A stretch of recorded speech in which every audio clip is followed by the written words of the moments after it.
Episode 110, Kiwis and Filmmaking with Kiel Hames. Hey, I'm Nate. Hey, I'm Kyle. And I'm Daniel. You're listening to the Visionary Variety Podcast. In this episode, we're going to be interviewing and talking with our new friend, Kiel Hames. Kiel is from New Zealand and has moved to Austin, Texas to pursue creative opportunities. Kyle's a filmmaker. He's been involved in the music industry and production. He recently assisted me at my cosplay photo shoots at a convention, and once Nate and I learned about all the awesome stuff he does, we knew we had to have him on the podcast. So let's get to it.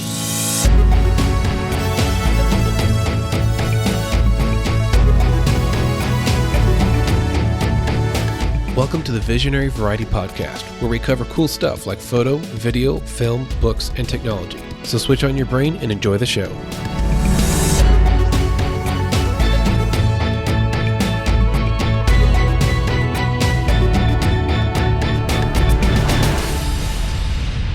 All right, Kyle, we're super excited to have you on the podcast. How are you doing this week? I'm doing great. This episode is going to be kind of a mishmash of different stuff. We're going to talk about you. We're going to talk about New Zealand. We're going to talk about movies and some other cool stuff that you do with your filmmaking and music and things like that. So first of all, I got to ask this question because our listeners have probably noticed you have a super cool accent.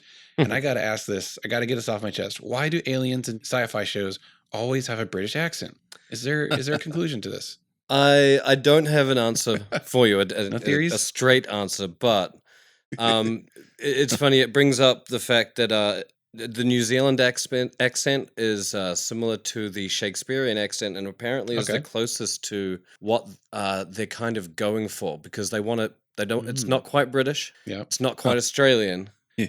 And that's what they're trying to do in the movies, but that's also the exact same way that you describe a New Zealand accent. Nice. Huh. So aliens in some movies sound New Zealand-ish. I don't know how to say that. It sound like New Zealanders. There you go. That's the way to. That's it. No, I've always wondered it myself too, because I think who does it best? That's kind of a good question. But for me, I think of Thor and Chris Hemsworth, right? Yeah. And Love his accent. yeah, it's I've grew up with that guy, watching him on TV as like a little. He was the lifesaver or something on a Home and Away, I think the show was called. Anyway, and he's got a very Australian accent. So when he took on the Thor accent, I was like, okay, that's the thing. A little different. It's a little different. Well, let's talk about you. So where are you from? What do you do? And how did you get here? All right. Well, I'm from Christchurch, New Zealand. It's second biggest city in New Zealand. It's in the South Island. The two other big cities are in the North Island. It's a tiny little place. New Zealand's a population of...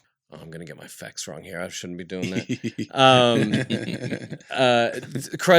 The city I grew up in, is a city of 400,000 people. Can barely be classified a city. It's a great little spot. It's got everything. I really took it for granted growing up, honestly. I think back on it and I'm like, okay, yeah, you had it good there.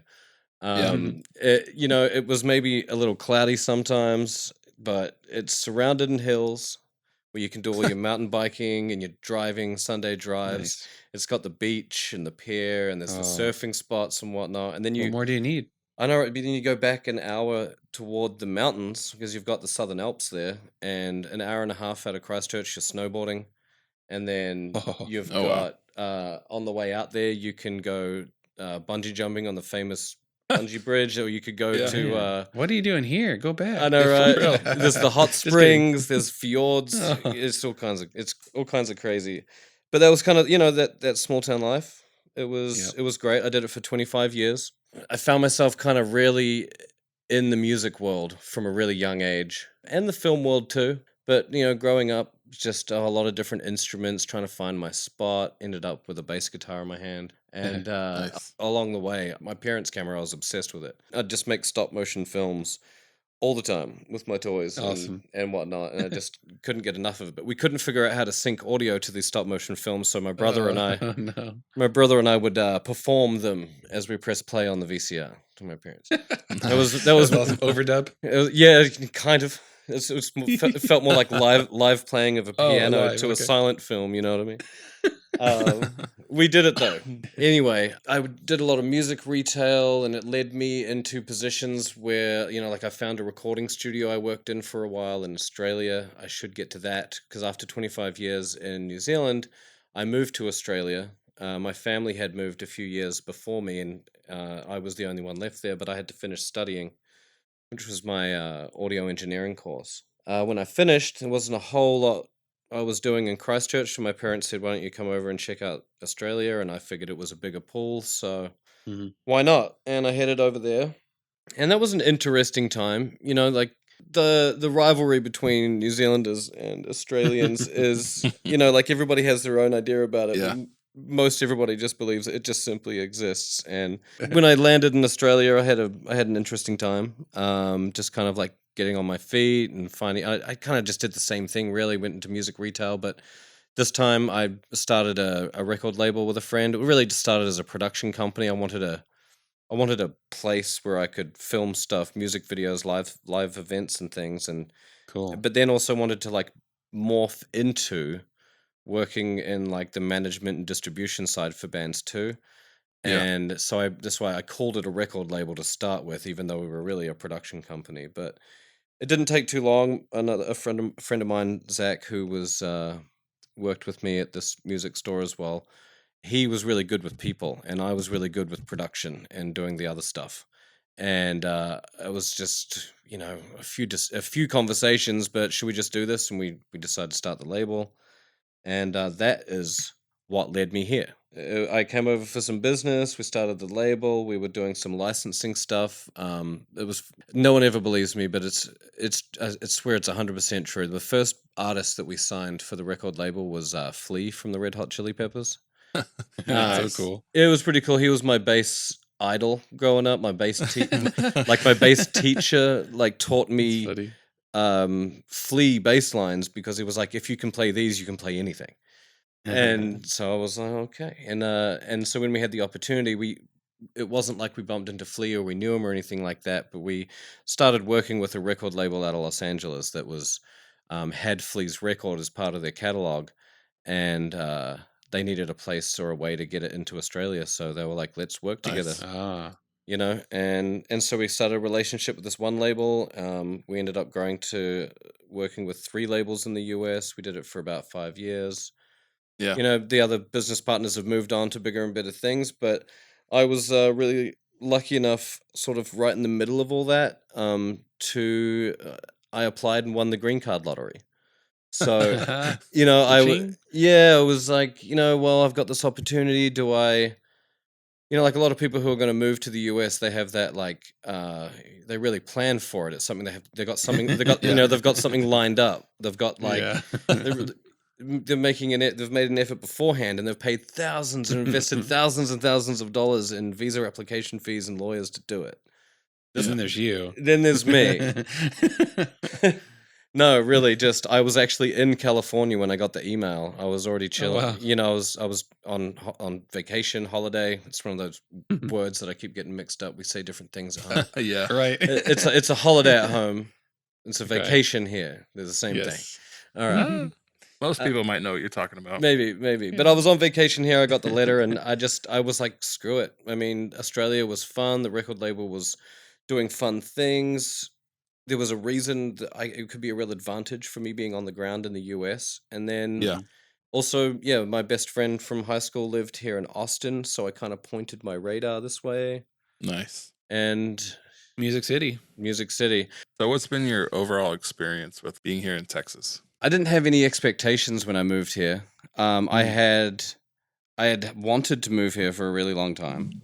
I had developed that obsession when I started playing bass in punk rock bands and listened to music out of Southern California. And, it was like, I'm going to be part of that scene one day. I will make it happen.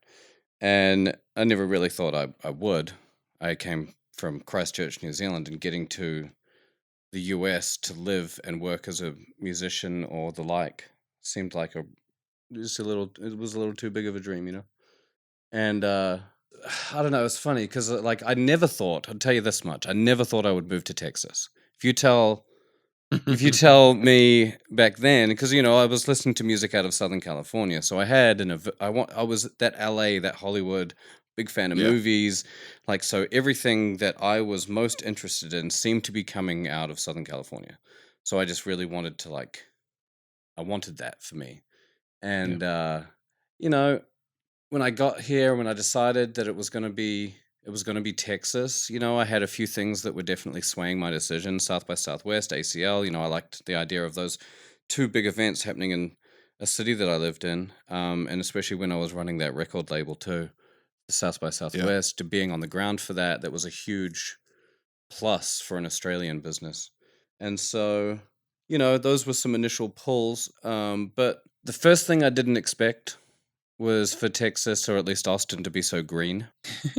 Not at all. I'm first time I get here and I'm driving down Mopac. I think I'm going down south somewhere, and and I'm Big just old park. trees everywhere. You get up on that 290 overpass as you're going to go either north or south, and look south, and it's just treetops. There's no houses, no nothing. Yeah. It's just wow, that's not what I expected. Because I expected Texas to be. Don't say desert. No, Well, expecting no. the big cowboy hats and the bucket. I did. It was Back to the Future 3, man. That was my only. Oh, no. That was really my only exposure to. Western stuff was so silly to me. It looked like back in New Zealand, it was there was no cultural connection. So we're watching it as if it's just a show, that cowboys were kind of like jesters in a way. It was just this. I had this whole other mentality about it, and I got here and I was extremely surprised. I was also extremely surprised that Austin wasn't as red as a lot of people at home would assume. You know what I mean? My parents still call me every now and then and it's have you been shot yet? You should probably move home.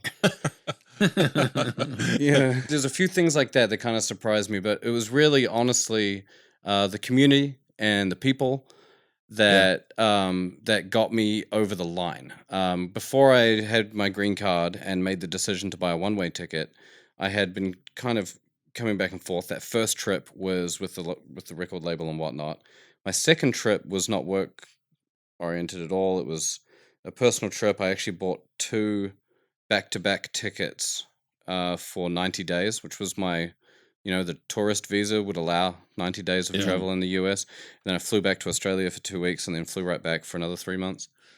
And, it was interesting, as I was running on savings, having to find some work. But at that stage, I was 110% an illegal immigrant. So trying to, not an illegal. I was here legally, but it would have been illegal for me to work. Anyway, I'm going a little bit off topic. So far, though, it's like I said, the people brought me here, and they still managed to surprise me every day. I had a group of about 6 people I like to call the OGs, and they just were the immediate and closest people to me when I was on that kind of vacation, I guess. And when I went home after all of that and was making my decisions, it was those people I thought about. I knew that if I could live here, I could only live here if those people had my back. And I knew they did before I left. Yeah. And without that, I would have been moving here, but I probably wouldn't have. That's a big benefit to have kind of a core group of people here. And a lot of people that do, immigrate, migrate, whatever you want to call it, they don't have that connection, that group of people. So that would be pretty hard not to have any friends. I'd been given a green card, and it was I also had a countdown too, because you get given the green card, and then you have 1 year. Oh, wow. To kind of decide if you want that green card, because they allocate this particular visa to 50,000 people per year. So if you don't use it, if you don't decide you want it, they're just going to give it to the next person the next year. So, it was another big deciding factor too. It was well, if I don't do it now, and coming from New Zealand and having all those things in my past that was kind of drawing me to the US anyway, to be handed a free pass to walk across the border and start working and living there was a no-brainer. Pretty cool. But it was also a really big and hard decision for sure. Yeah. How long have you been in Texas? I moved here June 2015 and haven't left yet. Yeah, so your 5 years are coming up. Yeah. You passed your 5-year mark. Not quite.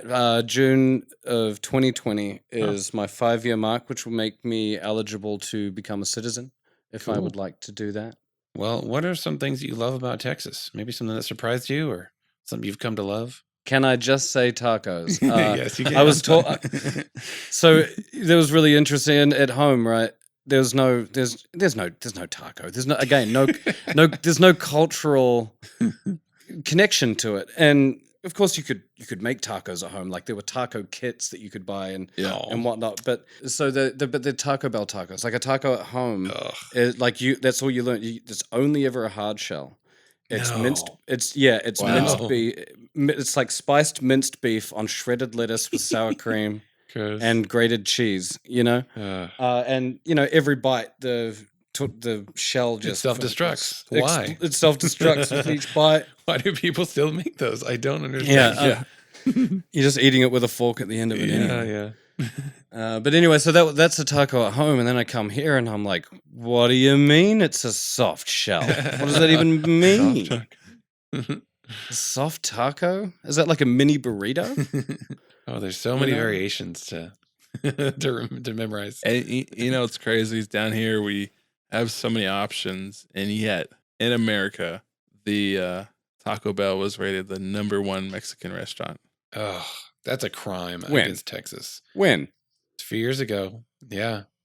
Taco Bell? Yeah, it's terrible.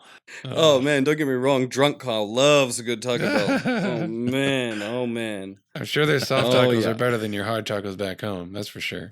Before we get to talking about more your creative work and your jobs you've done and stuff that you do right now, I got to ask, what do you think about this whole coronavirus scare? What's your opinion on it? Well, okay. Well, I mean, so I got to paint a picture of myself a little bit. Just for a second, because I enjoy conspiracy theories. I enjoy the ideas that there are nefarious works happening behind the scenes. I love going down that dark path sometimes, but not necessarily to like. I'm not going to troll. Not going just for my own, just to pique my own interest and to hear a different perspective on any. It is. Yeah. It is entertainment, and it's like those things, like, was the moon landing real? It's like, what? I love talking about it. Do I really think? Like I love both possibilities that we actually landed on the moon, but I also love that we, like the idea that we like pulled off the world's biggest hoax. That Kubrick directed it. Right? Exactly. Oh man, Kubrick's apologies. That his shirt when he's riding on that little tricycle. Stuff in The Shining. Yeah. Hey, man. You got to listen to our conspiracy theory episodes because they were great. We're going to do more. It's going to be a series. You want to get me talking? Oh yeah, we'll have you on that next one maybe. That's maybe. But yeah, no, that's some crazy stuff. But anyway, so I like a good conspiracy. But when it comes to this stuff, it's not necessarily conspiracy. I don't think that it goes as far as to say that somebody created this virus and put it out there in the world because it's going to do something. It's always hard to think, like, what if somebody was doing it on purpose? What's the goal? Yeah, like the motive, and the method has the to motive be there. before. Yeah, so like, it's hard if you can't find a motive, you can't find like what the end goal was, what the end game was. It's like it's just too hard to really like commit to that kind of mindset. Yeah. And so the theories are out there. The things that piqued my interest at first was just like, oh, really? Just before like a really big general election. Definitely. We're gonna drop. We're gonna drop another flu or something. It's gonna be from another animal. Bird, it was like swine. a bird. It was bird. Then it was swine. This one I heard someone. I mean, there's so much misinformation about this virus that I just don't even know. But somebody told me that this one was a snake virus. Whatever that means, it doesn't mean anything else. It's like, cool, whatever. It's another animal, right? Sure. The main thing is like right before an election, we're having like all of our attention placed somewhere else. Yeah. Been reading a lot of articles. Some of it misinformation. It's really annoying to find out later. Yeah. But I've finally found kind of a gist. And my interesting perspective is that, I currently work for a disabled veteran. It's kind of a part-time gig. It's pretty full-time when I'm doing it, but it gives me some freedom. But I work for him as his full-time carer. And he's 64 years old. He has basically doesn't have use of his diaphragm. So he's, he can't cough on his own. Huh. So if he was to get like a pneumonia, I would just be there, just punching him in the gut, making him cough every time. It's the reverse Heimlich maneuver. Looks kind of like a punch in the gut, and that's what I have to do to relieve him if he needs a cough. Wow. So like if he were to get a virus like this that would attack his lungs or Yeah. anything up in that like whatnot, Yeah. he's in that percentage. He's that high risk 14%. He's Mhm. Yeah. and I thought, okay, cool. Well, let's just quarantine the house and don't let him go out and whatnot. But reading about those facts with the 4 day, was it someone said 4 day, someone said 2 week incubation period between when you get it and whatnot. He's just like, I could just, if I just went out to get a sandwich and I touched the counter, Yeah, I wouldn't risk. know I was sick. I would have already given it to him. And he's got those those thought processes Yeah. happening, and I'm living with that. So kind of whatever way I wanted to think about the coronavirus or how I felt about the coronavirus had to get kind of pushed aside. Yeah. Mhm. Just to kind of make sure that he felt comfortable, because Mhm. it just seeing he's really stressed, and it's very, very real. Yeah, when you got someone's health on your hands, you got to just play it safe and be respectful for what they feel. Yeah, I mean, it's literally my job description Yeah. is Well, we've talked a little bit about some of the things you've done in the past in Australia and here. This is one of my favorite questions to ask people when I'm interviewing them, especially when they're in the creative, industries like me. What is your dream job? Like, what is the highest point you think you would love to reach one day? it's changed over the years. Yeah. I have one of those brains. I mean, some might say Gemini, if you believe in that kind of thing. Some might say just kind of nuts, or maybe it's like attention. Some might say attention deficit. Some might say attention over to detail. I don't know. Mm-hmm. Either way, I like to explore different avenues, and I like to have a broad range of knowledge. And I think that my brain has always been like, how does this work? Yeah. I've always been good at putting things, pulling things apart, putting them back together. I got obsessed with my audio engineering stuff because I wanted to know how I wanted to take apart a song and put it back together. You know what I mean? Like that, the Yeah. mechanics and the engineering involved in putting a song together. Not talking about the melodies and the mathematics. The MIDI files. Not talking about the performances even necessarily, but like just what are all the moving parts to this? Yeah, I got like that too. Obsessed with that. And again, and it translated to video. It translated to um, all kinds of things that I kind of got obsessed with in some way or another. I mean, I just replaced the alternator on my Jeep because A, I couldn't afford to take it to a mechanic. Mhm. B, was really, really curious. Like, how does it work? I'm the And like, same way. Yeah. like I'm gonna grab a wrench. If I pull this, okay, the belt comes off. This Mhm. is great. And I took the bolts out, and I'm like, oh, this is just a thing. You just put it here and put it back together, and it works. It's Yeah. great. Um, you know. So anyway, it has changed a lot over many, many years. Since moving here, though, I feel like I've been able to refine that answer. Right now, if I could move from where I am in this here and move into more of a full-time position, you could, God forbid we call it a career, um, it would probably be a DP, Oh, Okay. nice. Yeah. Director of photography. I like to be behind the camera. I think I have a good eye for composition. I'm not the guy that writes the story. I'm not the guy that has necessarily like all the best creative ideas. Where I've always found that I, at least more recently, found my strengths Yeah. were in um, hearing somebody else's story and coming up with the vision for that. Yeah. And like if they have a vision, talking to them, and that process between storyboarding and what you actually get on the camera. When I'm out there and I'm holding the camera and I'm doing that, it's that feels like a zen place for me. There's only one other place that I've felt like that, and that's behind the desk in a recording studio.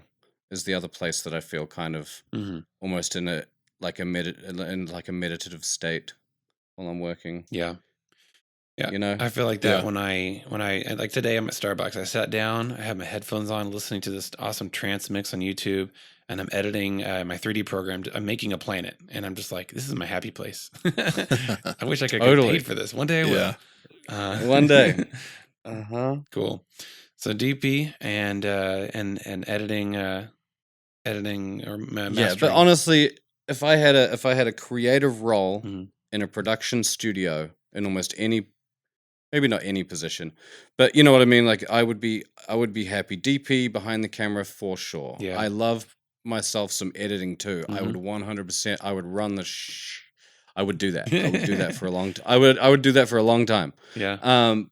So like it's still malleable, but my direction where I'm trying to put my focus is I want to be the guy holding the camera, and I want Same. directors. I want to start working with teams, and I want to I want to do that. I want to bring other people's fantastic stories and visions and give them Yeah. like the best visual platform for them to tell their story. Cool. Wow. We share a lot of things in common. Right. Yeah. I kind of figured that after our first meet. I was like, this is going to be interesting when we actually get on the phone. Yeah. Cool. Now, you're a big movie guy, right? You enjoy entertainment and shows. I sure do. Yeah. So let's talk about that for a little bit. What are some things you've been watching lately? Well, I just finished The Outsider. Awesome. And that was some of the best television I've seen since Breaking Bad. Wow. Yeah. That's saying something. Gotta Yeah, check that out. Breaking Bad. It was right from the get go though. Right from the get go, you just had such a great cast, and visually, if you, I love the way that it was the way that it was shot and colored. Yeah. They did some really interesting things to like build suspense and whatnot in the imagery, and I loved it. It reminded me of Ozark Yeah. a little bit. Ozark was another great show that kind of had a very similar look to it. I love when shows Yeah. have a good. I'm guessing that's part of the DP's job, but I love when shows have that visual kind of element to where it's part of the storytelling too. Yeah. Like Mhm. did you ever see Into the Badlands? I did Kung not. Fu Netflix show. It's so It, good. it was a martial arts fantasy show, which is really cool on its own right. But man, visually, it's like a movie. Every episode is like a movie, and it's just so the colors, the atmosphere, the color grading, the angles, and things like that. It's just so interesting. It's like wow, they actually put some thought into this show. How they shot each scene. Cool. Yeah. That's an AMC show, right? I think so. I think it's on Netflix. You know, you think we would know because we interviewed one of the camera operators. Yeah, Oh, yeah, Mike, nice. old friend of mine, Mike Brown. He's a jib. He owns the Human Jib, which is his company, and he did the Oh, okay. jibbing work on season 1. And so he told me Cool. he's like he could tell me firsthand. He said every episode was shot in the same way that a movie is shot, as far as planning each scene, lighting, things like that. It was very Wow. deep. And once he told me that, I was like, oh, it all makes sense now. That's why I was so drawn to the show. Anyway, so Yeah. The Outsider season 1 just finished, right? Season 1 just finished with a bang. No spoilers. Can you tell me this without any spoilers? Are there any connections to the bigger Stephen King universe? Because I know there's some like strings that No. connect things. Not that I saw. Okay. I would be curious on a second rewatch. Yeah. But I know to look out for them though. Mhm. Did you guys have you guys up to date with Castle Rock? No, I No. Castle Rock? Now, see, if you want some Stephen King throwbacks, Yeah. Castle Rock is Oh. what you need in your life. Castle Rock season 2. I can't even believe they did it. They did a Annie Wilkes origin story is the kind of the basis for Castle Rock season 2. So you got the girl from Misery plays Annie Wilkes, and I've never. She just does such a great homage to Kathy Bates and her original version of Annie Wilkes. Yeah. Like to see like a younger version of her, like it's really hard to pull that off, that character from the original Misery film. And you get defensive over Yeah. the stuff that you love. You know what I mean? So I like Not when I my started character. watching. Yeah, when I got to that, I was like, man, you better not mess up Annie Wilkes. Mm. You know what I mean? And she didn't, and she shone, and it was a fantastic season. But it's no spoiler whatsoever. It Yeah. just brought up one of my favorite things about season 2 was when there was a very, very short scene. There was a little bit of a motorcade of cars driving down the street for whatever reason, a funeral or something. They're all going to something. And one of the cars was Christine, and it didn't have a driver in it. Weird. And I just thought, beautiful. You guys know Christine, 84, right? No, I'm not familiar with it. Oh, the killer car. I mean, Stephen King got crazy. Literally, there was a guy who kind of finds this old 1978 Plymouth Mhm. Fury, and It's the living car. Yeah, it's the I living read car, about and it Okay. yeah, and he kind of becomes obsessed with it, Yeah. and then like people that cross him, the car will like go Yeah. and kill them. Like I sentient, guess. yeah. It becomes sentient, and every time it like gets like people try to wreck it, and they'll bash it up and they'll blow it Wow. up and they'll do all kinds of things, and then it'll hobble back to the garage where it self repairs Oh, wow. for the next day. scary. Yeah, That's one yeah, of his earliest written stories, right? Like, he wrote that when he was like a teen? yeah, Like 17 or something like that? 100%. I'm not sure how long it took for it to get a Get movie finished. adaptation, but the movie was 1984, and it's cheesy. It's still to this day one of my favorite cars, though. That 1978 Plymouth Fury is one of the. He said he chose it because at the time it was one of the more underrated Wow. classic cars. Oh, yeah. Yeah. So I got to ask this before we get off of this little train. What is your favorite Stephen King story? Can be novel, adaptation, anything like that. Christine and Cujo have always been pretty big favorites of mine, but in terms of best story, I think the one that sticks in my mind the most is probably Dreamcatcher. Oh wow. You know, Duddits and the whole thing. It had like kind of like Stand By Me vibes a little bit, and I checked that out. you know, it's just it had it vibes. There were kids, and then there were adults. Yeah. I would put it as Dreamcatcher, and then Cujo and Christina right up there. Yeah. Yeah. I ashamedly have not read a Stephen King story. You're probably gonna hate me for this. Yeah, I have not. And I haven't seen a whole lot of his adaptations either. I did see Under the Dome, and I really enjoyed that show. It was really intriguing and fun. Kind of on the edge of sci-fi, but at the same time, you don't really know like, what the source is, what the outcome is going to be. So that was a cool show. I like the concept behind it. It's very intriguing too. I read a little bit about The Outsider, and it's got some pretty cool, deeper universe tie-ins that I think kind of ties Yeah. into like the supernatural Yeah. forces of evil and things like that play into our world, which maybe that'll come in season 2. But yeah, it seems pretty intriguing. Maybe I'll have to check out The Outsider with my wife if you like it that much. I bet it's awesome. No, 100%. And there are ties, there are things that it's trying to say and whatnot. It's Stephen King supernatural, but it's Yeah, like it's its own version, universe, worldview stuff. yeah, it does feel a lot different to a lot of the other things that kind of have his name attached to them. Yeah. And Stephen King has kind of been traditionally not such a big fan of all of his adaptations. Yeah, that must be hard being him like that. Yeah. Nate, do you have a favorite Stephen King story or movie or show? Oh boy. That's tough. I mean, are you a big consumer of his? Like, I'm not really. Not a big consumer, which is a shame, but Yeah. can't put my finger on one.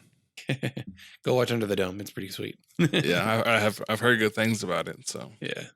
I'm gonna have to check out Under the Dome. I mean, I have picked up a couple of Stephen King books, but I'm the movie guy. Yeah. 100%. I can't sit there and say I know all the Stephen King stories as much, but I think that one thing that's really interesting to note about Stephen King, I mean, you've got to give him credit for being one of the greatest American writers of all time. Just this sheer amount of fantastic content, and when you make a list of the movies that are based on Stephen King books, It's a lot. like not only is it a lot, but it's all the ones that like were the greats. Yeah. You Yeah. know what I mean? Like, and Good reputation. Yeah. Track record, rather. it's wild. I haven't seen it from another author. Like name another author who True. has had as many movie adaptations of his written work, or and had them be all of such a high standard, or at least Christine is by no means high standard, Yeah. but like Maximum Overdrive. That's when all the cars start eating people. Oh man, that movie. He loves those sentient That cars, movie is- doesn't he? Oh, he loves that idea. Yeah, and he's he said all of his movies and his TV shows are all like his fears from when he was a kid. Interesting. Oh man, Pet Cemetery. What Oh, am I yeah. talking about? Yeah.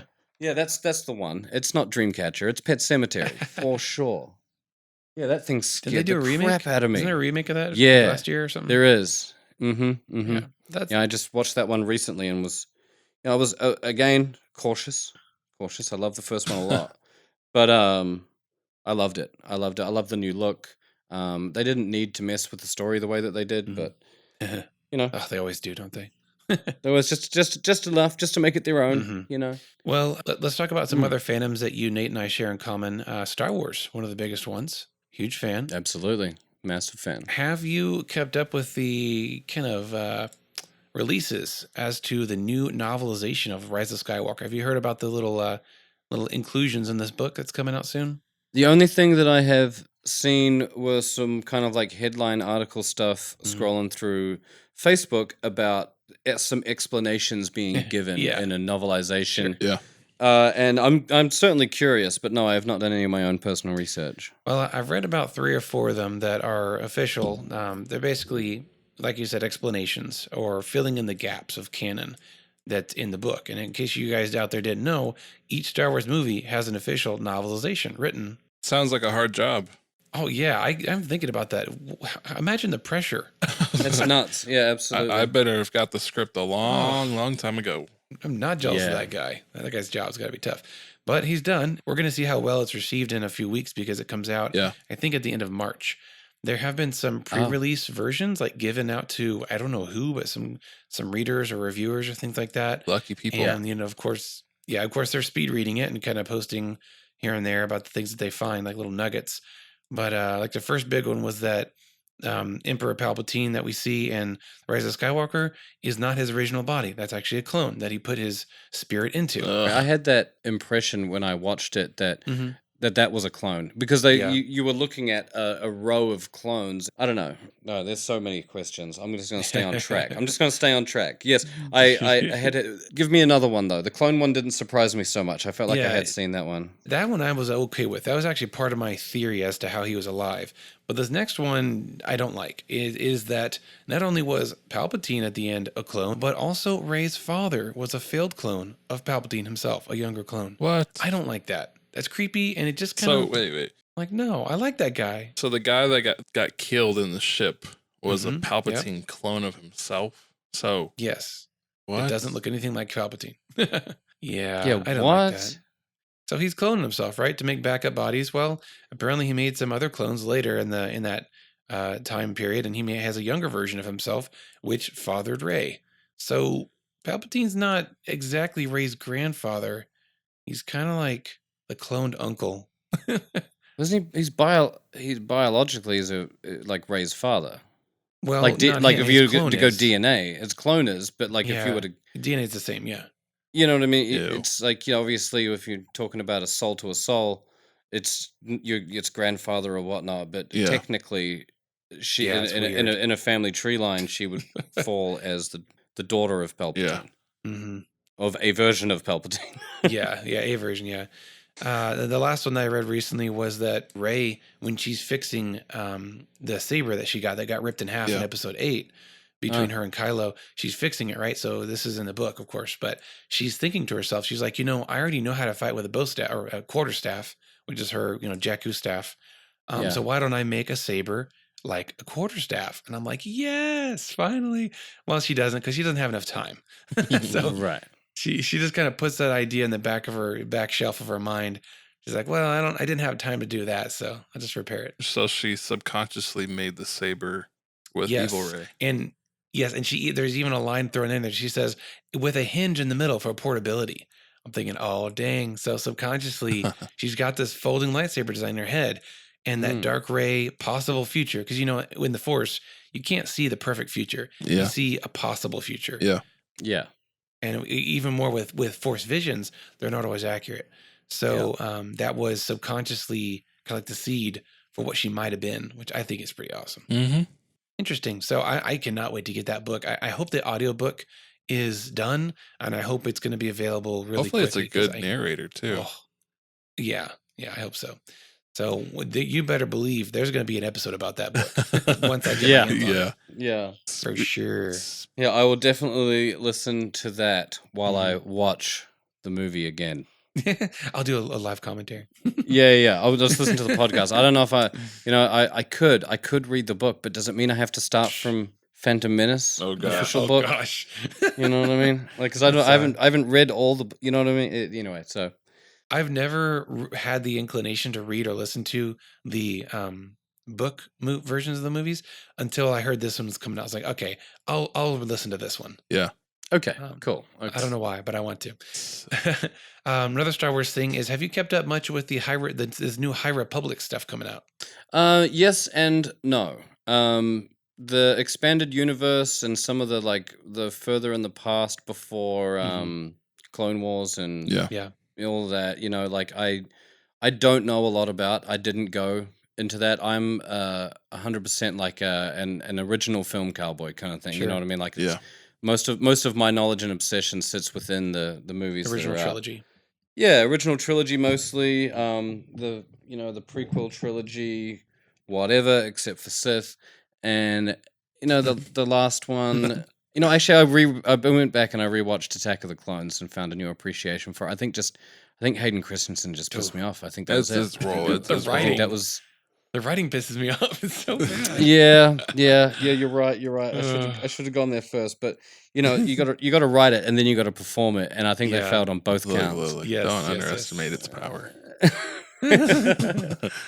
But no, but I have had I got my curiosity piqued when I just finished that game by EA, the Jedi Fallen Order game. Yes, it looks so good.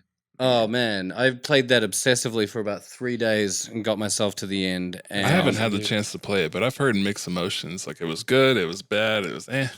I mean, I couldn't imagine why anybody would say it was bad. I mean, Yeah. if you've played Jedi Outcast, that game Yeah. was wild. This game's good. It's got some interesting repetitive kind of nature to it, Yeah. like much like Lara Croft games. Yeah. Yeah. Any kind of like adventure kind of games like that, and you find yourself stuck and it can get annoying. Ugh. And all you want to do is just be able to keep moving forward because Slicing people in half with a saber. just slicing No, people in half. I have to be honest, I'm never going to play the game because not only do I not have a system, but if I did, I don't have the time. So I'm going to suffice for watching the 4.5 my hour gosh. long cinematic video on YouTube. 4 hours? Is there really one of a Yes. full walkthrough? They got all the cinematics with a little bit of Oh. gameplay before and after, but mostly it's just the little scenes. Wow. And it's like 3.5 to 4 hours. Wow. It's amazing. So it gives you a pretty good grasp of the story and the flow of how things go. But Oh, I'm it definitely would. gonna, Yeah, I'm gonna it's- watch there were- my way through that because it is really interesting to me. That was one of the annoying things I found during the game. Is I was like, yeah, okay, there was an annoying amount of cutscenes. Yeah. It's like I just had to run from here to here, and now we're in another cutscene. Yeah, like it's old Watching fast. the movie.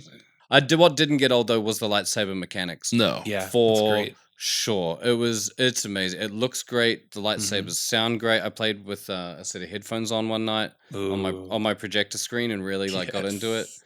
Dude, the sound And- design is so crisp and perfect. It's unreal, absolutely unreal. Everything makes sounds. Yeah, you have to play it quite far through, but you were talking about this dual lightsaber thing, and I think that was a really Yes. cool element that they added into Fallen Order, where he's kind of repairing his old master's lightsaber, and then I can't remember who he gets the lightsaber from at the end. It's like one of the Seventh Sisters, I think, and he ends up joining them together, and you have this lightsaber that you can like kind of use like Darth Maul. Oh. But Yeah. he can split it in the middle and Sweet. have a lightsaber in each hand, and it's really fun during the game because you can have one lightsaber that's Throwing. he's like you throw one, but while that one's like flying and about to hit Yeah. these like 4 Oh my stormtroopers, gosh. your other lightsaber is stopping their laser blast from hitting you. Ah, You know what I mean? So it's just cool. It's just cool as hell. Yeah. mean? I wonder if they're gonna give our boy Cameron, I think is his name. He's the guy. He's the Joker. Cal. Yeah, the Joker from Gotham. Yeah. Cal is his character name, right? Oh, Yeah. sorry. I was But that I was actor- calling him by his real name. My bad. I wonder if they'll give him a live action role since he did the video game.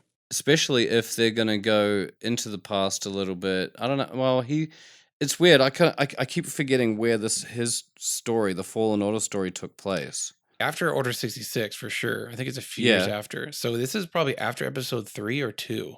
Interesting.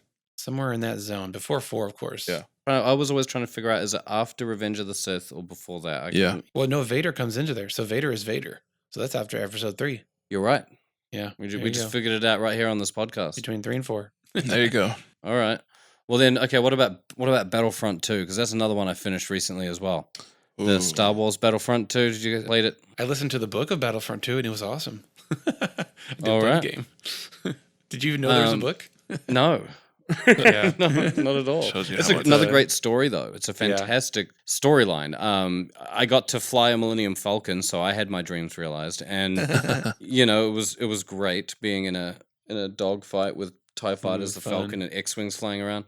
Mhm. They messed that up in the first one, but Battlefront 2, I felt like they got it.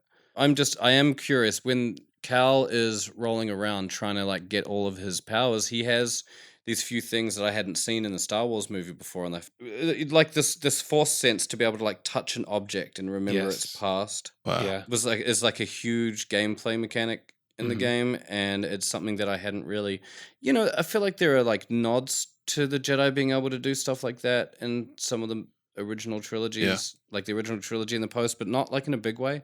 Like just being able to like really Use it as a purposeful technique. Yeah. Instead of like, oh, this Yeah. is happening. I don't know what's going on. you kind of experience the memories of that object or that Mhm. thing or the force within that Right. thing. The force memory. It's like when Rey touches Anakin's saber in that little There you wooden go. chest, Okay. and like boom, she has a force vision. That's That's right. kind of Yeah, a that- movie example of it, but but there was none of that in the original trilogy Huh, that I can no. remember. no, there wasn't. In order to find these objects and to get this knowledge and this power that he needs to do what it is he needs to do, he needs to go back to some of the old temples, like the Yes, I really love that. really old temples, and that was Mhm. some of the more beautiful atmosphere game Totally. stuff that I'd seen, planets and wildlife and Mhm. whatnot. It's beautiful. Great The level design. temples, Yeah. the temples are amazing, and it's the first time that I had ever seen those like giant Jedi statues. Mm-hmm. And it's like these are the ones with like the Jedi, the OG higher council Jedi Probably guys, old Republic-ish time, right, thousands of years ago. sitting around like around each other, facing. It was I was really curious to know more about that. Yeah. Because we obviously get introduced to the Jedi as they're already just the space ninjas, with hoods on, like with laser swords. with laser swords, like that's kind of it. And throughout the Yeah. story, we kind of hear that the Jedi were this or the Jedi were that. And so when the Well- game kind of touched on it, I was really excited. So that ties in perfectly with the High Republic. Now, I don't know if those statues in Jedi Fallen Order are referring to the High Republic Jedi. They probably aren't, but it would be cool if they do, because in the High Republic time era, we're going to see the Jedi, just rocking and rolling, doing their thing, dishing out peace and justice all over the galaxy. Bunch of Jedis everywhere, and it's going to be really exciting. So Yeah, that's cool. we had a whole episode about this. It was a previous episode. If you want to know more, go back and check out that episode. But like I said, there's going to be some book reviews coming up soon. Oh, for as I sure. get my hands on these audiobooks. Yeah, sounds like I'll it. buy them if I have to. But Mhm. I normally get audiobooks for free from my library, so You that's pretty thief. sweet. Oh man, the library! What a resource, man! I just Dude. recently got my library. There's a 3D printer at the library. What? Nice. Like if you wanna get a program and do a little 3D model, you can take it to the library. Hey, you want to print one of my lightsabers? I'll send you my You can, files. you can print it out. I made so I've designed a bunch of lightsabers in 3D, including Leia's saber, and I've got an Anakin saber. You can 3D print those if you want. They're pretty sweet. I might Mo- have to model take you up paint on them. that, mainly just to test. Yeah. You're gonna break the printer at the library. You'd be there I'm for gonna break. hours. Like, I'll come back in 10 hours. Super detailed. Hey guys, I'm gonna come back tomorrow. You guys can just You're shut gonna- it all down. You're gonna frustrate some kid out there that's learning. Yeah. Yeah. He's trying to make a Use it. Lego. He's trying to make a Lego block, and I'm like, hey, I got 6 more hours, buddy. I need this saber. Did you ever see the Leia saber? We will. I in would 6 actually. hours. I would do it. I've always loved. I've got a collection of toy sabers. One of them is actually Nice. a flashlight that you turn it on, it makes the sound. Nice. And it's just I've always wanted to have like this idea of having like the models of my Oh. favorite ones. They're so pretty. They're so pretty. What is such a cool idea? How did they do it? I've been following this awesome company called Starfall Sabers on Instagram. Dude, Mm. their sabers are so beautiful, and their designs are really cool and unique. I love them. Yeah, check out Starfall Sabers. They're not I'll paying me check to say them that. No. They Check 'em out. I will can find- someday. Yeah. I got to find my real saber for the wall one day. I Yeah. got to find the right place to get it from. Mhm. All right, so you love movies. Are there any movies coming up this year that you're particularly looking forward to? Oh, yeah. So Black Widow Ooh, is a big one for me because I'm so ready for Phase 4. Yes. I'm ready to see some Inhumans. I'm ready to see. Mhm. I mean, I haven't looked at it most recently, but the movie titles, the timeline that the MCU has got lined up is looking pretty ridiculous. The Logan, that would be awesome. But the Loki TV show, I need to know where he went. Where did he go in that scene? You know, where did he go? When did he go? Yeah. You know. So yeah, Black Widow is going to open that up. I have some really interesting theories about Black Widow, and I'm super It's about excited. time, Right, I'm super excited about Taskmaster because he was a big villain in the PlayStation 4 Spider-Man game. Yeah. Oh, Came didn't know out, that. and Taskmaster's ones were always really fun because as you fought him in the game, if took you your were powers, right? he mimics you. Oh, yeah. So Oh, like wow. he just has to what all you do, he watches you do it once, and then he can do it no matter what it is. So annoying. Dang And it. it's a formidable opponent, to say the least. For people who were button bashers or didn't learn how to like, people who didn't learn like a variety of moves in the game. Oh, Just Yeah, could not. that's- You couldn't beat him because you tried one move. You couldn't use that move again. That's That's scary. cool. You just mush, So, you yeah. mush buttons. You're like, what a great combo. And then he does it back. You're like, I don't know how I did that. Mhm. Yeah, and then it's the game that fight lasts for a minute too. Yeah. You really got to like change. You really got to change it up. And it's tough. And he looks. I say he, Oh. but will Taskmaster be a she in the end? Oh, theories. But yeah, so it just looked really cool because Taskmaster looks like he was designed and looks much like he did in the Spider-Man game. Yeah.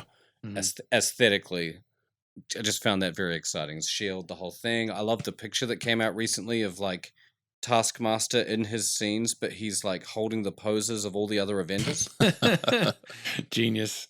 You know, What is he, totally Deadpool? genius. He's Deadpooling it up. Right? Totally. And I'm just curious. I'm so curious where they're going to go with this. I have a clone theory. It's kind of out of there. It's kind of out of it when it comes to Black Widow.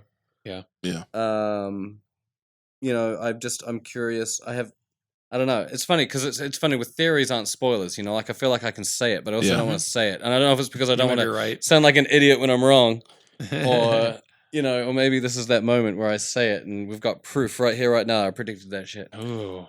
Who knows? But anyway, Black Widow, big one. I'm really looking forward to the new Ghostbusters movie. You mean the Stranger Things movie? Basically looks like one. Yeah. Yes, the Paul Rudd movie. Yeah. I just loved the idea. I said to someone, I was talking to someone, I was like, I'm looking forward to the new Ghostbusters movie. And they started going off their head, and I obviously knew nothing about the movie. Oh my God, they're going to do it again. Didn't they mess up the last one? The whole thing. Well, technically, they're writing off the last one. Yeah. Right. Oh, thank you. Never happened. That was a wild one. I enjoyed it, but no need for it at all. It had your boy in it. Hemsworth, man. Oh, he was. Comedic relief. You're right. I don't know why I forgot that. He was right the- there. He was the high point. He was the assistant. The dumb assistant for a change. Yeah. That's right. But yeah, I was looking forward to this one. I just love the idea. We got into that argument about reboots, remakes. Mhm. And An it's interesting like one. just leave old movies alone, right? But I liked this because it wasn't a remake. No, It's it's- going to totally put a nod and hopefully have some cameos. Yeah. Just hand You the know, torch and- over. Yeah, Do it and properly. it's Jason Reitman, right? It's Ivan's son. Or grandson. Was it grandson? Yeah, because his mom is in the movie, played by is it Emily Blunt? I'm forgetting. I'm thinking of A Quiet Place. You are thinking of A Quiet Place. I was Yeah. like, wait, what? No, I think it's grandson. Anyway, the Ghostbusters flick, I love this new look. I love the idea of a dirty old Ecto-1. Yeah. It just everything about it seemed pretty cool. It has got a Stranger Things vibe in a big Oh, way. for sure. And I always wonder these things like, right, what makes it feel like it? Is it the writer? Have they got the same DP? Have they got the same storyboard artist? Have they A got lot the of things. same lighting guys? You know what I Yeah. mean? Like what is it that makes it look the same? Because it's obviously it's got that one guy in it who's Yeah, the actually actor. in Stranger Things. Mhm. It doesn't help the situation. And the themes dealing with supernatural. There's something to the look of it when you watch the trailer and you see how it's filmed, how it's shot, and how they're kind of like doing it. that also feels like Stranger Things. So I would be curious to know They could be if doing it there for was. marketability too. It could be marketability. I wonder if it's as simple as they've got like some of the same guys from the team, from the Stranger Things team. Definitely Like, could be. you know, I notice it sometimes when I'm watching like episodes of. It happened to me when I was watching The Outsider. You'll notice that episode 1 and 2 were directed by Jason Bateman and written by Jason Bateman. They were his like kind of his baby. And then in the third episode, I noticed this thing that they started to do with the camera, where you would have a narrative scene going on. They were talking a conversation, but the camera would be really far zoomed out, so you could, like either out the window of a building or like at the back of an office building. Yeah. You can see them, or they're like the camera's at the Super back wide. of the coffee shop, but you can hear them. You can hear them at the coffee table as if they're talking really close. But the visual is really far. I just noticed them start to do some of these shots. So I said to Steph at the time, my girlfriend, pause it when we get to the end. I've got a funny feeling we've got a new new camera guy, or we've got a new director. Yeah. And 100% right. The first episode 1 and 2 awesome. were something, and then there was a definite change in the visuals. What is this and shot? And it was a different director flexing their little creative control. I love seeing that stuff. That's the stuff that you don't often think about when you're watching a movie. Yeah. But you can definitely see different director styles coming through when they do things like that. Nate, how about you? Any movies coming up this year you're really looking forward to seeing? Movies? I know you want to see Top Gun. I'm excited about Top Gun. I know it's everybody else's fail, but I'm excited about it. Oh, I'll go for that. I'm really excited to see the season 2 Mandalorian. I'm ready. That needs to happen sooner than fall. Yeah. Did they greenlight it? Going to do. Yeah, it's good. Yeah, they're shooting Okay, good. now, I think. Soon. I cannot wait to see what happens with the child's origins and the Darksaber. I am super stoked. Yeah, the Darksaber was awesome. I love that it was Gus from There's a lot of lore there. Breaking Bad dude. It was cool to see him pop out of that TIE fighter. One thing, on my second watch of The Mandalorian, I noticed a massive faux pas with his entrance. Yeah. He like that TIE fighter that comes down and the wings fold up, and it's the coolest thing you've ever seen. Like that thing lands and then the top opens and he's rising up out of it, like it's elevating, right? And he's halfway up out of it. It shoots back to the Mandalorian. And then half a second later shoots back down. Again, and he's on the ground and he's walking towards. And I was like, "There's no ladder. I'm sorry, it's like a 20-foot drop. I'm like, he's not walking like he just busted his ankle from the fall. You know what I mean? And he's not brushing his cape off after the stop, drop, and roll he must have done to land properly. There was just one of those things. I hate to point those things out, but they're also hella fun to find. I got to point something else out. It's even a bigger faux pas. There's a mic in one of the shots. Did you hear about this?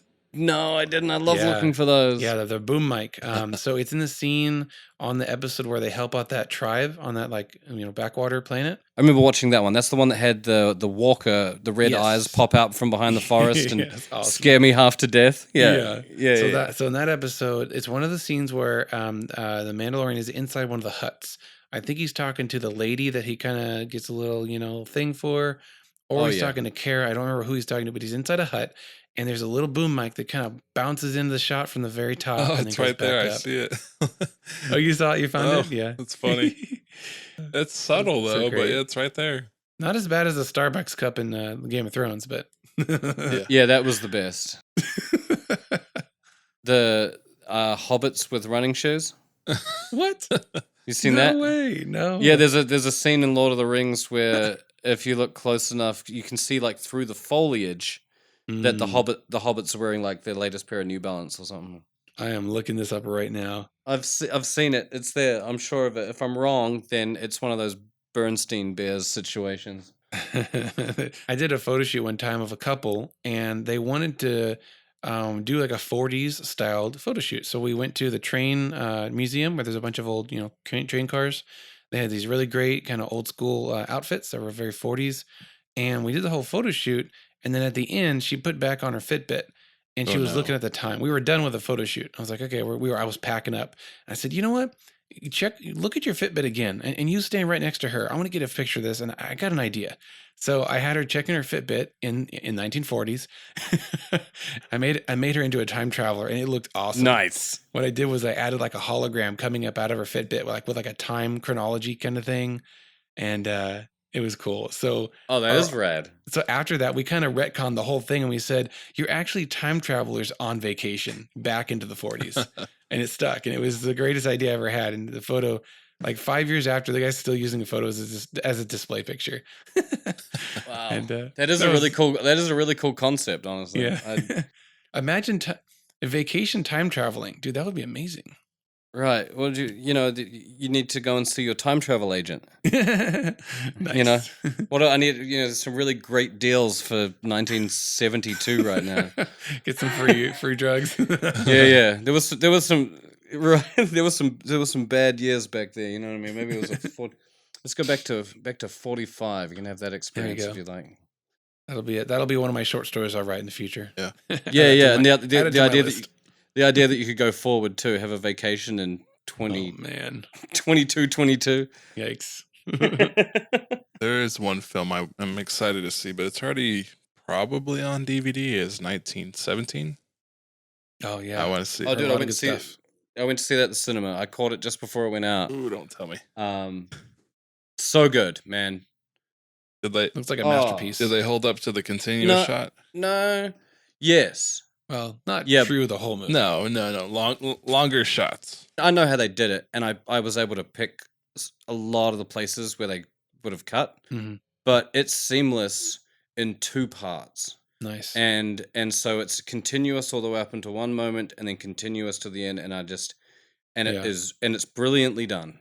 Absolutely no faulting it. That's so cool. I love seeing the behind the scenes of how they did that. And I'm just imagining one extra tripping and messing up the scene at the very end would ruin like 45 minutes of filming. I would keep it. I'd be like, it's fired. War. Your fall. Yeah. There's a few scenes where you just see it happen. You just know. And when I was watching it, I was thinking the whole time, how would I do it? You know what I mean? Like I'm watching 1917. This is like the guys that basically invented the steady rig, like putting together this like rig for this particular movie. And I'm like, okay, how are they going to do it? How would they cut? Where would you have the opportunity to cut? And there was just, those couple scenes where like they're in a darker place and the lights flicker. Yep. Great spot to do a cut. There was a couple scenes where the camera would kind of move away from them and let like a rock pass in front, and they're like behind the rock, and then like frame or something, and it's pretty seamless, but that's where it happened. There was one that was a little more obvious, and I saw it and was like, okay, that must have been hard to edit. They're in the forest, and so obviously they used a tree coming, a couple of trees in the foreground, and there was just like as the trees went past, you saw them. I felt like I saw them kind of like shift or like shrink and go bigger. You know what I mean? Or something happened. It didn't look quite right. I'll keep my eye out for that. It was so quick. It was so well done. I highly recommend you go see or get for your home theater system. 1917. I mean, it's tough taking those long shots. It really pulls out the creativity. It just like even with Daredevil, that hallway scene where they do the fighting shot. And so good. I love that you brought that up. And beautiful. Both seasons have a really good one. Yeah. Each of them have their own. I mean, in the one I know it's on a rail and there's a couple actors, like stunt actors, and then it goes back to him. I get that. But the scene also when they're in the stairwell, they have a couple of cuts where like the camera moves just perfectly in the motion blur. Like a spin cut. And they hide it in the blur a little bit, but yeah. It was that Daredevil scene, I just wanted to reiterate that's some of the most beautiful choreography on one of the grittiest TV shows. He's wearing a mask and he gets the crap kicked out of him. And it was just I remember watching. I think I was standing up by the end of it. I don't even know where I watched it. How did I get up here? Almost like almost. I remember just being like, I just witnessed that. That's a moment in time for TV. I thought. Totally, it is. I agree. I got so excited at the end of Mandalorian where he busts out of that place they were hiding in, and he kicks the stormtrooper, shoots the other guy, do something else to the third guy. I was like shouting out loud, and my wife looked at me and she's like, seriously? That's John Wick for you right there. I'm like, honey, did you see what just happened? That was awesome. That was a real John Wick moment. Yeah. You John Wicked him. For myself, I'm looking forward to Mulan. I love A Crouching Tiger, Hidden Dragon, and I feel like this is like Crouching Tiger, Hidden Princess. Okay. And I'm okay with Mushu not being in there. I'm okay with some of the original songs not being here, because from what I've read, this is like an adaptation of the original myth of Mulan. Yeah. This is not a retelling of the Disney Mulan. You're gonna miss the make a man out of you. Are they going to sing and dance at all? Because if they don't, I'm totally fine with this. Yeah, there's singing going on, I believe. But I can't wait to see how they do it. And I love those kinds of high quality martial arts films. We actually had on the podcast a guy who does martial arts choreography, and he does stunts for Chinese cinema. And he's in like these epic fantasy martial arts movies where he's flying through the air, shooting magic, stuff at people. Circus Soleil. Yeah, and he also performed at Circus Soleil. Really cool guy. So I can't remember which number it is, but definitely go back and check that out. What was really interesting about Mulan is I watched an advertisement for it I saw on Facebook or Instagram, or at least a promo video for it, I should call it. And it was like some of the crew and cast, the directors, writers, like talking about like what it was like to make the film. They're all New Zealanders.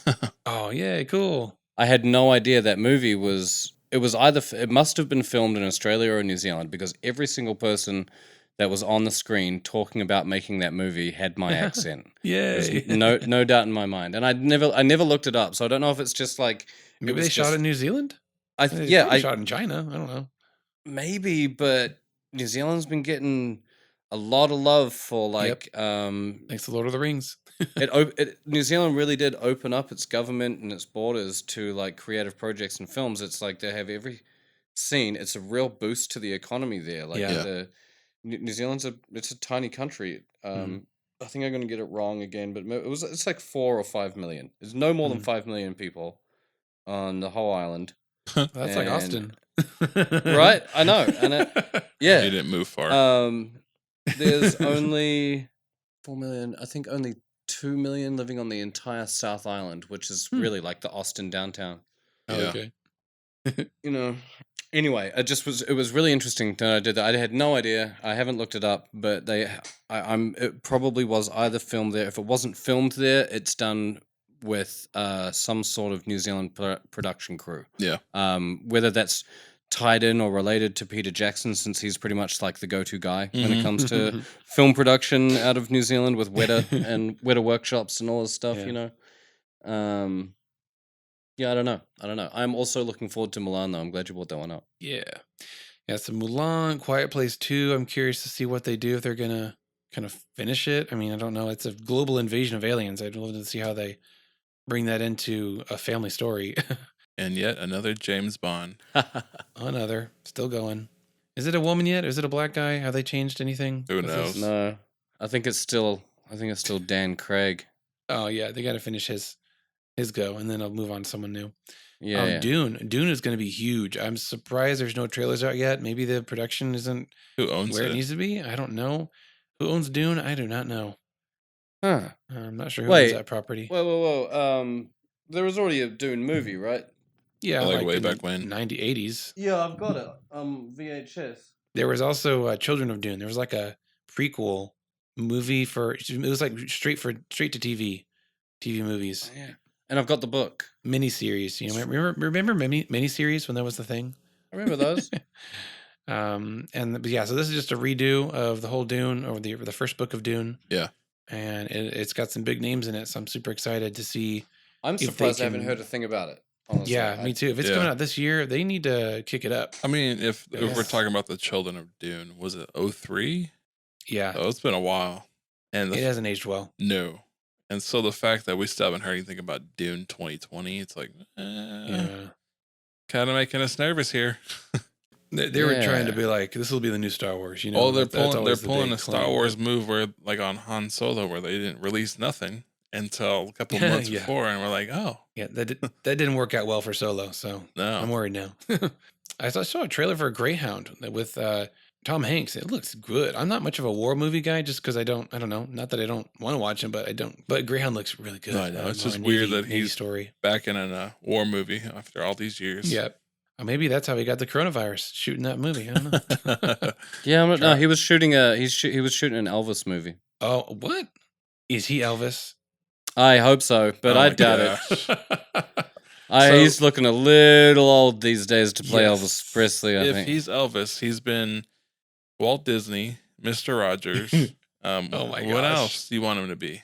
That's impressive, though. Forrest Gump was in every like important moment of US history. Yeah. Somewhere in the background. Yeah. He's got some good ones. Him and Liam Neeson. Liam Neeson's got some great ones too. Mm-hmm. I don't obviously know. got- Liam Neeson, the last couple movies have been interesting because I feel like they're all the same. You have Nonstop, The Commuter, and The Commuter. there's a couple. They just kind of feel like the same. Like the guy gets on transportation and it all goes wrong. It's like, well, You know, he's been Ra's al Ghul. He's been I know. Qui-Gon. He's been Qui-Gon Jinn. He's been Yeah, Zeus. He's It's been. it's just when he gets to take, and you wonder if he's just a bad dad.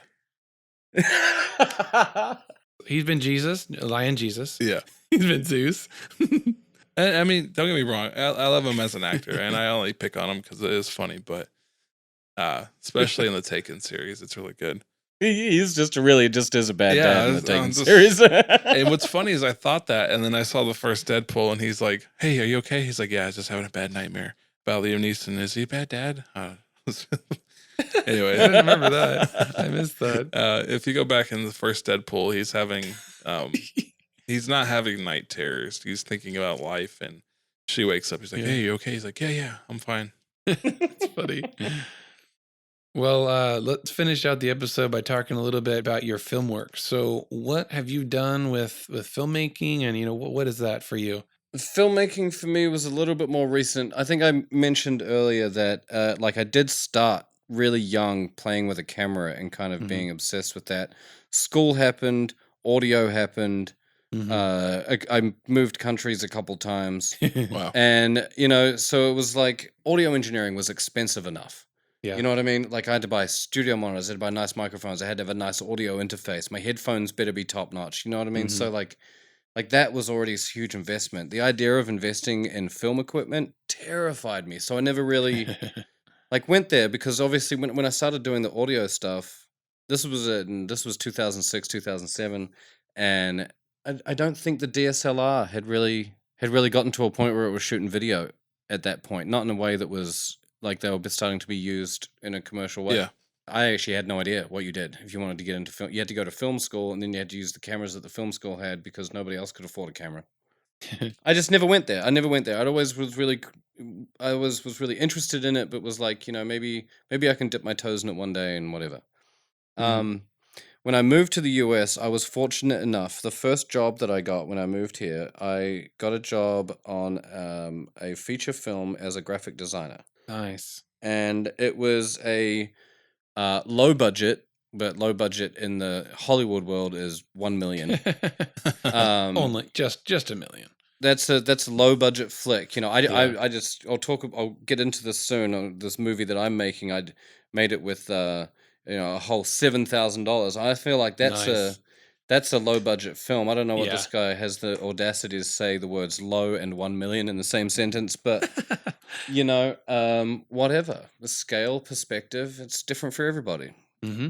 I got to do that, and I got to work on some sets. A lot of my job was to be on the computer, and I was just doing the design work, and I would deliver it to the art department. They would go and put it on set and whatever. But whenever it got kind of busy, I would go and set up the set and help pack down the set, and then go and set up the next one for when the camera guys, like when they're shooting one scene, I'll go and set up the next scene, Yeah. at the next location.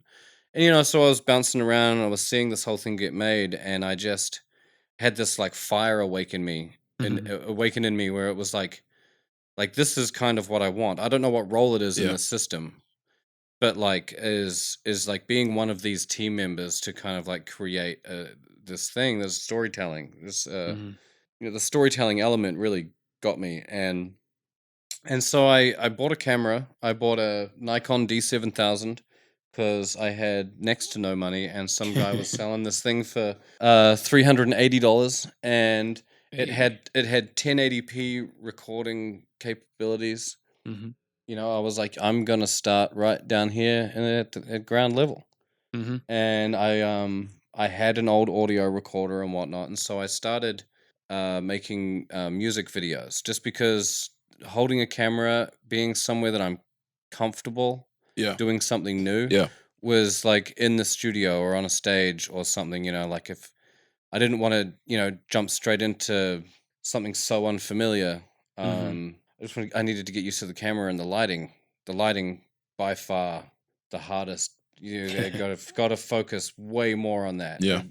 I really, really took that for granted when I first started. I did not ever once think about lighting.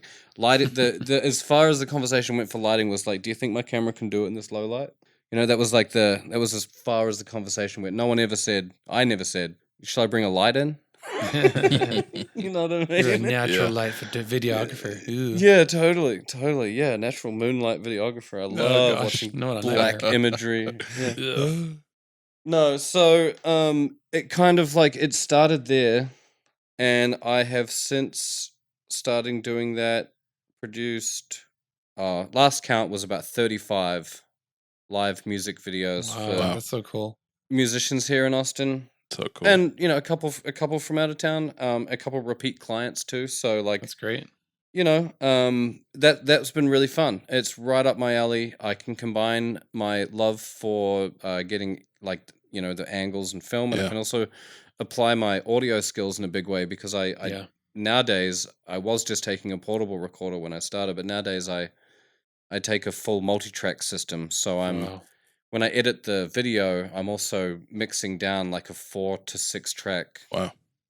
recording of the song too. So I can be Yeah. really just create like a product that looks good and sounds good. And I think it's important that any video that any band or musician or manager of a band, whatever, Yeah. always be thinking like, what am I showing people? And there's just so many times where they've got this beautiful live video and then the audio from the camera, or like they've got this microphone that was like really far away, or it's like a really crappy image on a beautiful recording, and it's just get them both. Yeah. Just get them Mhm. both. It's totally worth it. That's cool. Do you have any of your music videos like in one place, like a portfolio anyone can see? Yeah. So I started an Instagram page specifically for my videography work Oh, recently, great. which is Kyle Creative, but I spelled Kyle weird, so it's Kyel Creative. It's kind of the phonetic spelling of my name. My name is spelled Kiel, Mm-hmm. which my whole life had everybody calling me Kiel. No. I had a 2-year period of school where I was just like, screw it. That's what the teachers know me as. Whatever. I'm just done correcting them. Keel. Hey, I'm gonna on your I'm- Instagram. Oh, good. I just saw that. A picture of me shooting a cosplayer. Sorry. Go ahead. Yeah. So I started that, and I've been posting. I've been trying to get better at posting more of my work there. Yeah. I also have most of my showcase work is on my video work. I have a YouTube channel. I think my username is just Kyle84, and that has like a playlist of like my full music videos that I've done, live music Mhm. videos. I've also done Kickstarter narrative style Yeah. promotional Ooh, videos. can't wait to see that. I love that kind of stuff. Yeah, like try and tell a story, and it's really interesting doing a Kickstarter video because Mhm. it's you're trying to tell a story, but you're asking people for money, and it's like one of the most awkward things in the world to do. Yeah. You can't just go out and, hey man, can I have $5? It's like it's awkward. Mhm. It's weird, and not everybody feels comfortable with that, and I'm one of those people. And and I really found a challenge and fun in creating videos where I could tastefully ask people for money. You're telling a story and whatnot. That was always the hurdle. I was like, does this person come across as genuine? Yeah. Like they're using this money, it's going to a good place that this is happening, because so often it's such an exploded market Yeah. of Mhm. these kind of like funding sites and people wanting their friends to pay for a trip to Mexico, and then also the very, very important ones where the people who can't afford healthcare, and they get help through like GoFundMe, and you've got the, there's like it's good things, bad things about all those things, but I really, really enjoyed making a video that kind of like combated that stereotype, that feeling, and it was all in that kind of storytelling, which I think was the big part that kind of attracted me to it. So I've done those. Kyle Creative and Kyle84 on YouTube. I'm starting a Vimeo account. I think that might be a better place for me to go. Yeah, I think so too. Generally, for all my video content, I just bought I just started paying for the Plus package and have started uploading all my work. So yeah, the free one only lets you upload like 500 megs a month, which is not much. A week, and it almost killed me. Yeah. I mean, I was trying to upload my catalog, which I just was saying was like 35 videos. I was like, oh man, it's gonna be 2021. Okay. Yeah. All right. I'm just gonna hit this. I'm just gonna hit this $12 button right here. And away we go. Yeah. That's funny. So that's where you can find it, and it's kind of what I've been doing. I got into filmmaking. I did the music videos and whatnot, but it's led me to a place now where I'm very, very excited about the fact that I'm currently editing my first feature film. Awesome. It's I was the DP. I directed it. It's got a really, really cool backstory. I think is really important to know where it came from. So, one of the things that I started doing for a friend of mine, a friend of mine had a 12-year-old, at the time, 10-year-old daughter who was at school and didn't like her piano lessons or whatever it was she was doing.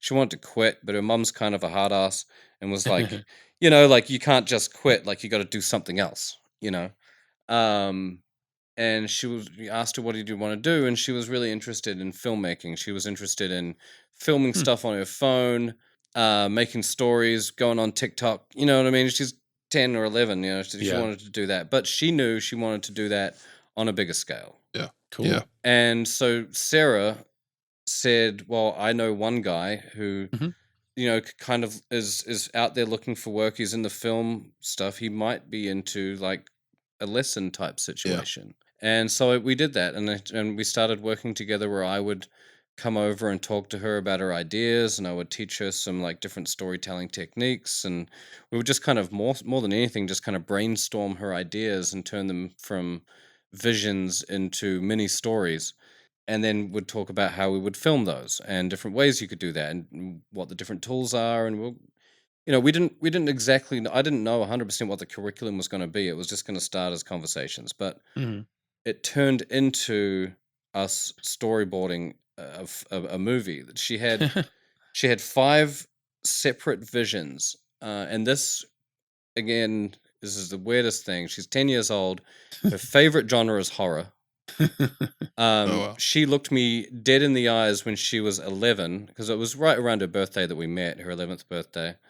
I remember it was 11 though. She looked me in the eyes. She said, my favorite movie was Human Centipede. Oh, no.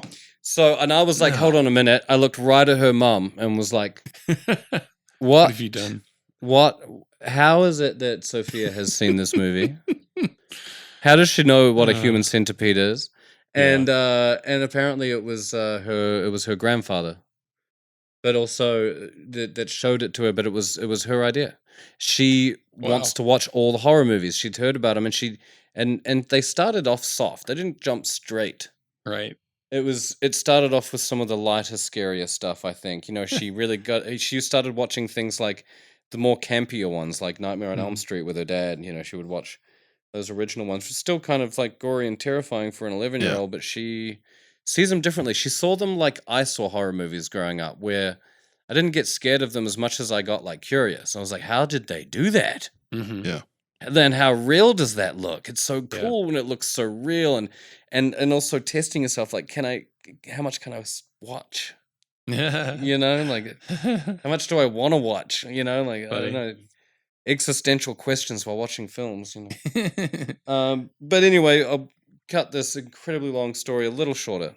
So we're doing this lesson thing, and then we figured, like, hey, the best way to teach you how to make a movie is make a movie. It was as simple as that. That's and awesome. so we like streamlined this lesson and tuition type situation into the stages of making a film, That's which so cool. started as post-it notes on a piece of cardboard that were all of our ideas, and then we would move them around on the board to like which way we would want to tell the story.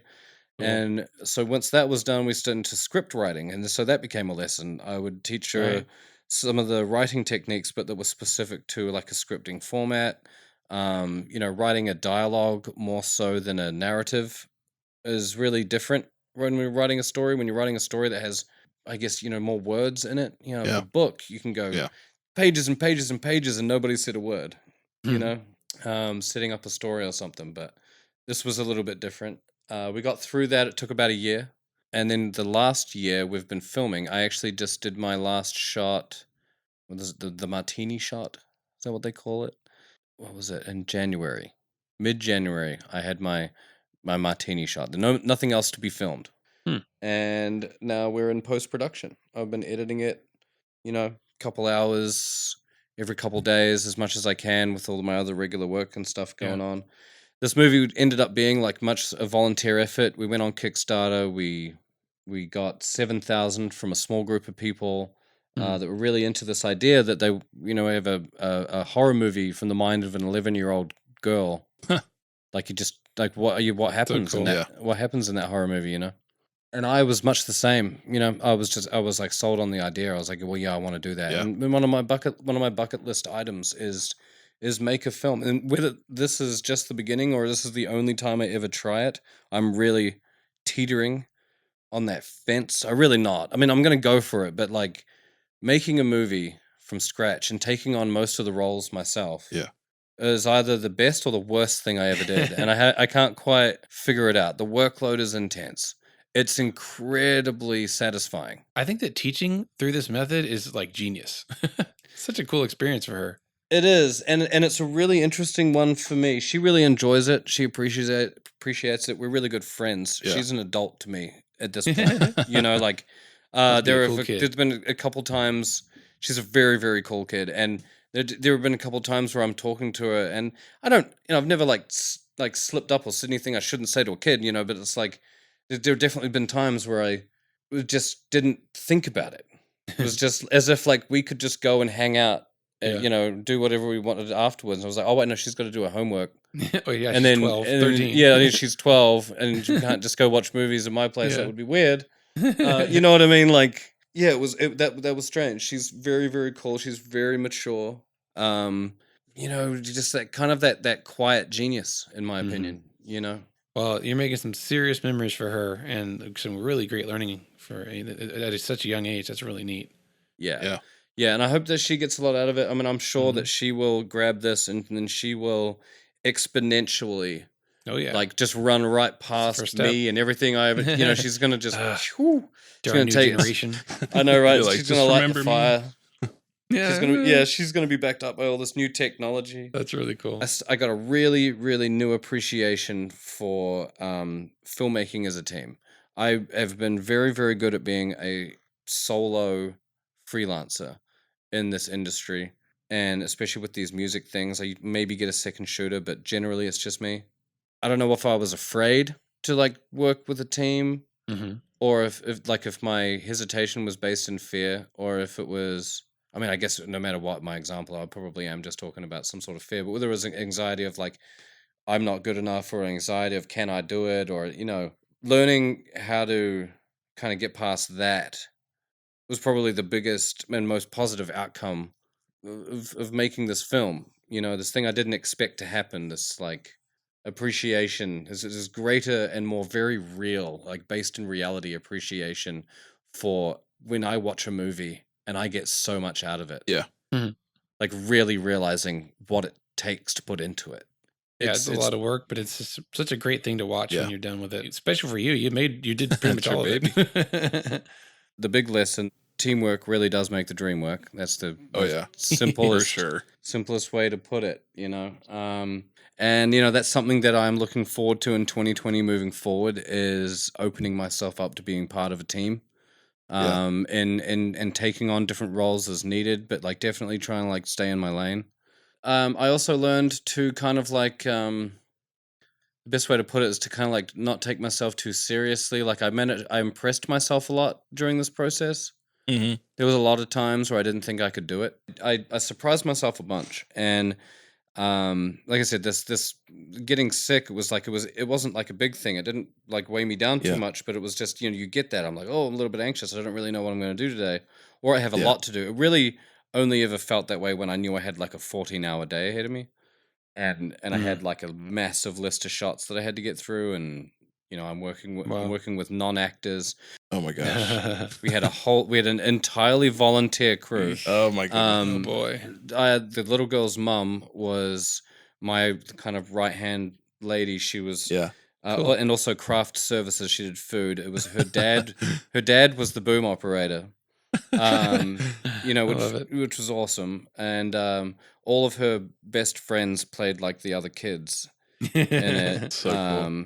which was great. And we found 2 actors though to play the lead, and they're young, they're fresh out of the I don't know, was she they were 19 and 20, I think, and they were both going to acting school, so they were doing it, which was really cool to get a little bit of experience working Yeah. with people that kind of knew what they were doing a little bit more.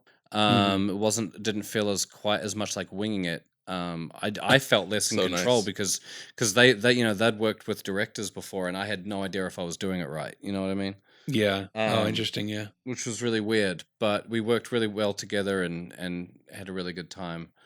Um, but yeah, I surprised myself. I realized that it helped me to realize not to take myself too seriously is like really important when it comes to a lot of this stuff too. Because I think about I'm like editing right now, and I'm trying to get through a scene, but my head is so far into all the mistakes that I see and all Oh the no. things that I could have I done hate better, that. and Yeah. is it like a flubbed line? Should we have changed it to this? It's too late now. This is the movie we have. That's the movie we wrote.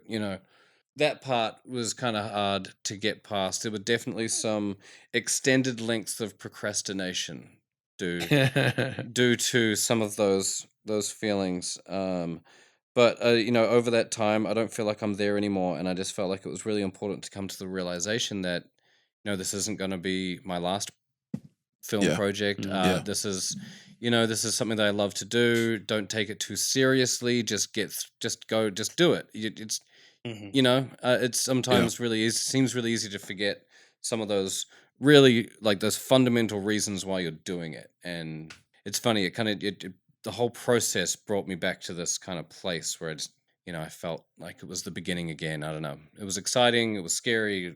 Yeah. Get like a second wind and kind of Yeah, and I'm get your vision back. I'm sailing on that second wind right now through the editing process. I'm feeling much better. The wind wasn't blowing. There was an anchor.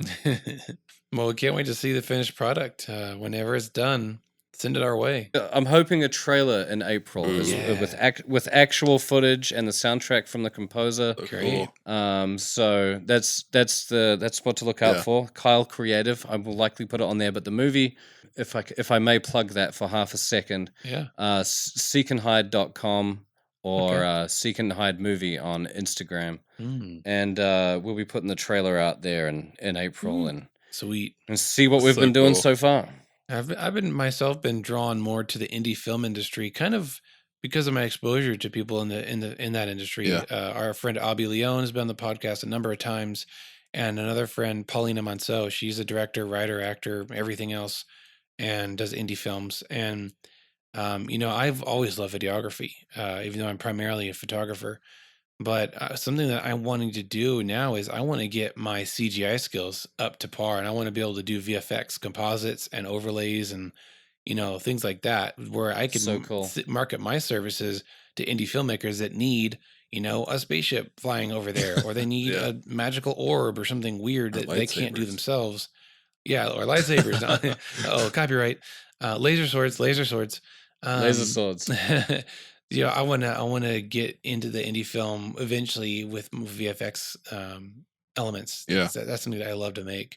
I just need to learn quite a bit to kind of catch up with tracking and Yeah. things like that. But I see you going in that direction. I really love your effects on your photo. Like it was a big draw card to me. when it was Julie, I think, that introduced us online first. Showed me your stuff and was like, I'm going to do this with this guy. Same thing I did, help you out with the photo shoot. That's great. And I just couldn't believe it because I realized that here's this grown man that's just about as nerdy as me. There's others. And then I met you and was like, oh, he's so much nerdier. It's awesome. Oh, wow. I will out nerd anyone. Well, not anyone, but That's funny. Overachiever much? I overachieve in my nerdiness for sure. I could see you going down that VFX road, though. Yeah. I really could. And, that's one thing that I would like to get a handle on, but I'm by no means going to go down. Go down the road. You know what I mean? Yeah.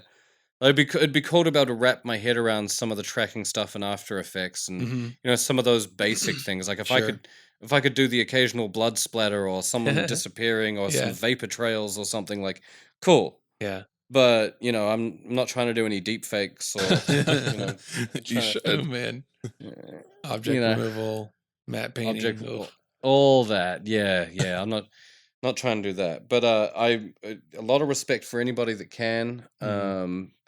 It looks like it takes a lot more patience. I just wish it was as easy as Photoshop was. Yeah. Right. Yeah. Like Photoshop is only like one element of this process. Yeah. For sure. Yeah, I can do one frame at a time, no problem. But 30 a second, oh my gosh. Yeah. Awesome. Well, I think that brings us to the end of this episode. Kyle, thank you so much for just splurging and just spilling your guts about everything. This is a great episode. Yeah. Thanks for having me. I think you've realized I got my mum's chatty. I got mum's chattiness if she's listening. Me too, thanks, Mom. And also not thanks. But yeah, no, thank you guys for having me. It's been a great chat. I hope we can do this again sometime. Oh, definitely. Yeah, for sure. We got a lot of things you could be on here for, either indie stuff or conspiracy theories, maybe a Star Wars review of some kind. Oh yeah, Plenty of of it. You subjects. pointed out Daniel's nerdiness. We haven't even got to Kyle's nerdiness, so we haven't even explored that dark wonder. You guys have only scratched the surface of this. I mean, Nate's pretty helpless too. If Nate had $6,000 laying around, you would totally buy one of those suits. It's either going to be a Chewbacca suit, a Vader, and build an R2. So my priorities in life are just a kid with a credit card. I had a bucket list item, but by 35, I would own a movie quality Stormtrooper costume. Yeah, nice. I turned 35 last May. It did not happen. You have time. Maze. That 3D printer at the library. Yeah, I'll do it a piece by piece. Imagine that. I go in for every day. I do one more piece of armor. They'll hate you, but they'll kick you out of there. But by golly, you'll have a Stormtrooper outfit. All right. Well, it's been a great episode. Again, thanks for coming on with us, and hope to have you back soon, Kyle. Thanks again. For everybody listening out there, thanks for enjoying the episode. We'd love to hear back from you guys on anything we talked about or anything we didn't talk about, and we're always open to suggestions for new episodes. So write us anytime on our social media, or you can email us at tvvpodcast@gmail.com. Thanks for listening, and we'll be with you next week.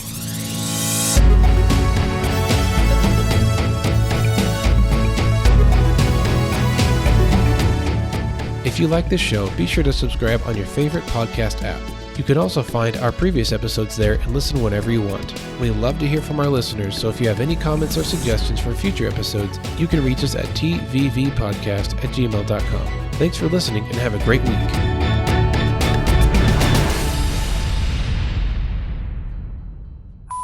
I have a 1,300 strong VHS collection. That's pretty damn nerdy. Wow, man. It's right behind me here on the wall. I alphabetized it recently. It is 89 feet of shelving that I built myself. Oh gosh, I didn't know we were getting those 80 nerds comments right now. Yeah, right. I'm just joking. We just all sitting here comparing how nerdy we are. That's funny. Yeah, We're just measuring the nerd. My nerd's bigger than your nerd. yeah, that's it. That's right. Yep.